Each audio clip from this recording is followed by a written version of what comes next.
Auburn has fired head coach Hugh Freeze after the Tigers' embarrassing 4-5 start to the season and their even more embarrassing loss to Kentucky. They lost to Kentucky 10-3 and did not score a touchdown in that game. But I'm going to be honest, I don't think this is the right move for Auburn to make, and hear me out on that. I'm not saying Hugh Freeze was the guy. He very clearly was not. Auburn under him went 6-7 and 3-5 in SEC play, 5-7, 2-6 in SEC play, and this isn't updated.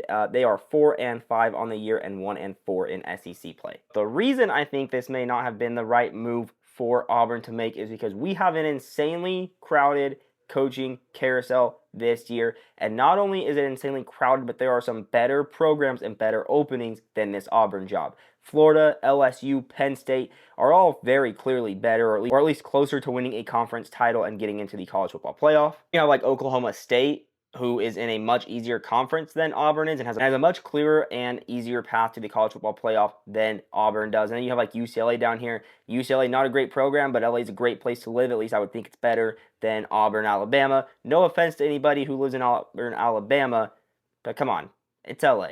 And timing in a college football head coaching search is everything. I mean, if you're Auburn, you're looking to get the fourth best available head coach at best. Even then, could be the fifth or sixth. And the fifth or sixth available head coach is probably not a great head coach. He's probably not already up at this level for a reason. In college football, you typically give a head coach 3 to 4 years because it takes 3 to 4 years to get your guys in, implement the system, get your culture in, and really get firing on all cylinders. And if that is the wrong hire, then you just wasted at least 3 or 4 years like Auburn just did. Now, Auburn was stuck between a rock and a hard place this year. They really didn't have a reason to fire him earlier in the year. I mean, he was losing one possession or very close games in this Georgia game. Two really good teams.